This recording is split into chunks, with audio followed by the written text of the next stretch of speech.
Milik Bélanger, Julien Boutier, vous êtes tous les deux des visages connus de l'institution La Presse. Vous êtes sur leurs réseaux sociaux, TikTok notamment.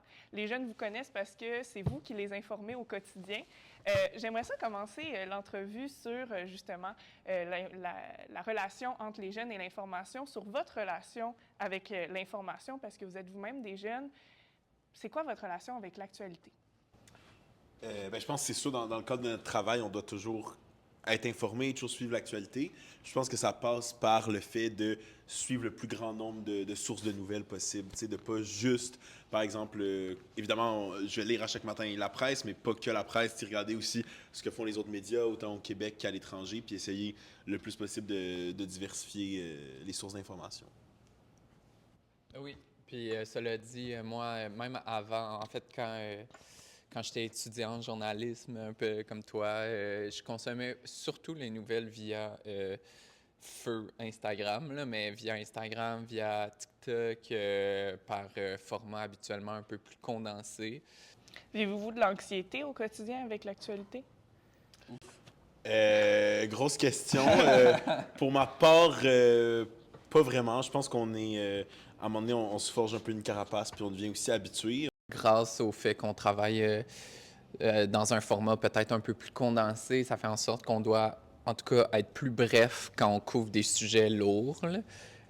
Ça, c'est dans le cadre du travail. C'est sûr que consommer de la nouvelle à tous les jours, on est comme exposé à toutes les misères et tous les maux du monde.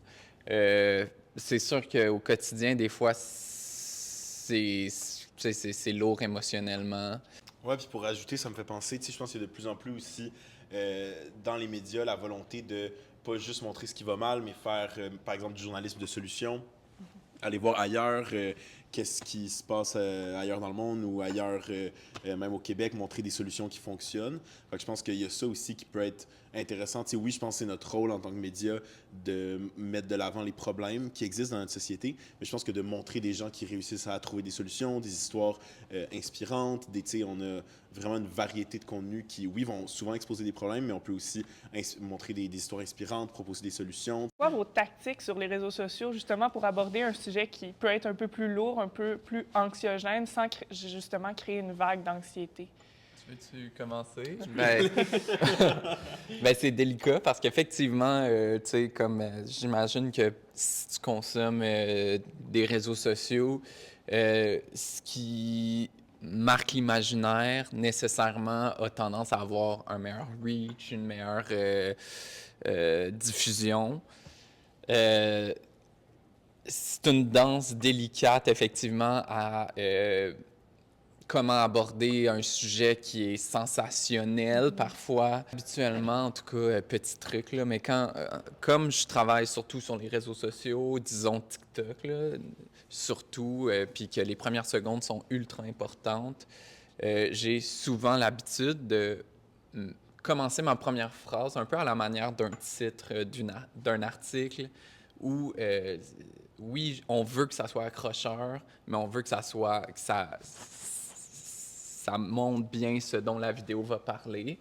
Fait que c'est ma technique un peu, c'est ça. Ma première phrase, habituellement, j'y vais, est-ce que je pourrais titrer un article de cette façon-là?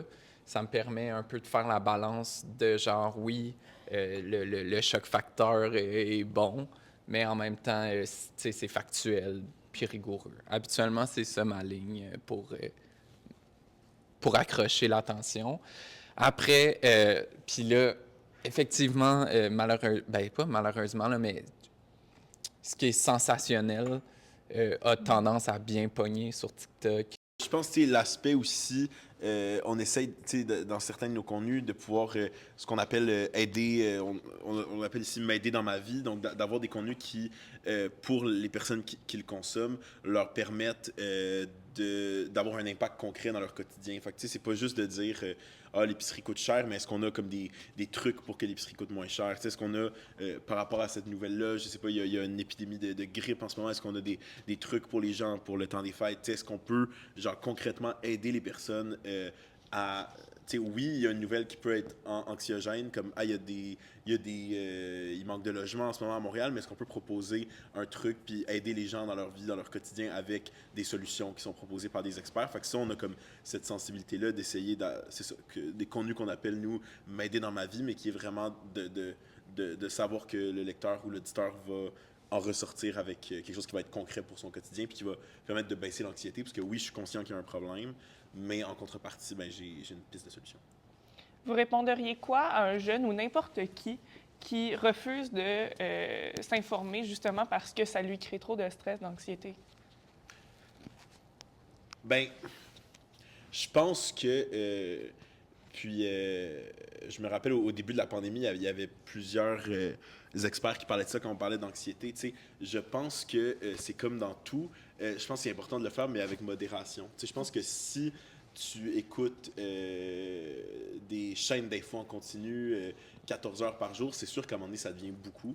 Je pense que c'est important de s'informer, mais c'est important aussi des fois de décrocher, de prendre un pas de recul.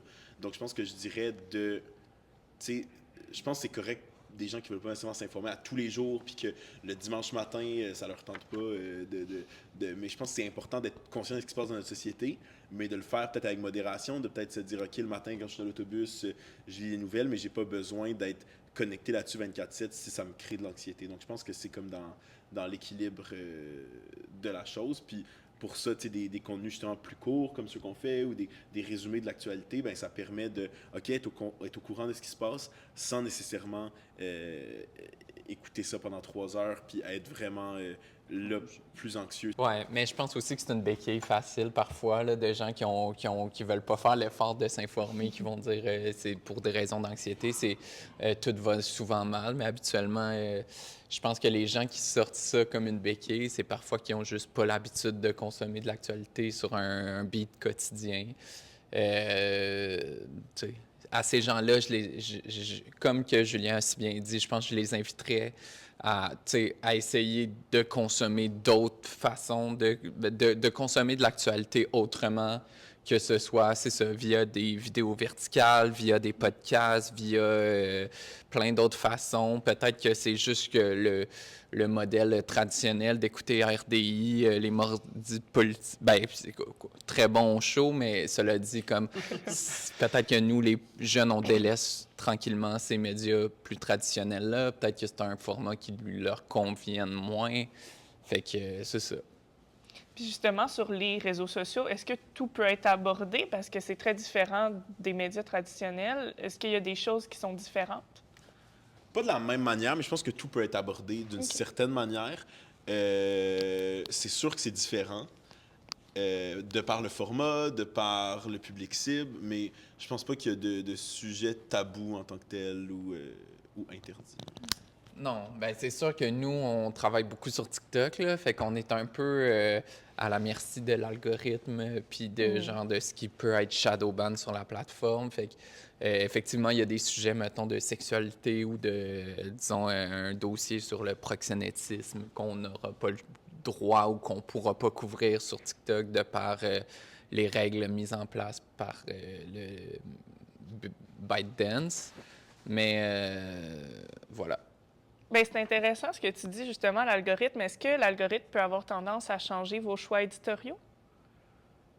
Bon, tu veux-tu y aller? Ben, en fait, oui et non, dans le sens qu'il y a des sujets qui sont parfois des incontournables qu'on va couvrir sur TikTok en sachant très bien que, bon, ben, ça va chercher notre crowd sur TikTok, que c'est le genre de sujet qui risque de faire écho auprès de notre communauté. Cela dit, je pense qu'on a comme un peu la mission ou le devoir de couvrir des choses qui parfois sont peut-être moins attrayants pour les jeunes, mais qui méritent tout de même d'être abordées. Cela dit, c'est pas à cause qu'un sujet s'y prête moins qu'on néglige ce sujet-là, même si parfois on sait que peut-être ça va moins faire de bruit que les 2-3 autres vidéos avant, tu sais. Je pense que c'est important justement en tant que média indépendant de ne pas laisser les algorithmes de plateformes externes dicter nos choix éditoriaux. Alors, tu sais, c'est pas ça qui dicte le choix de nos sujets. Comme Milik disait, des fois on est conscient que en raison de l'algorithme, ce sujet-là va pas connaître un grand succès, mais c'est quand même important d'en parler, puis on le fait quand même. Là, donc. Milik, Julien, merci beaucoup de Merci m'avoir beaucoup. accordé cette entrevue. Tu reviens quand tu veux. Ouais. Merci.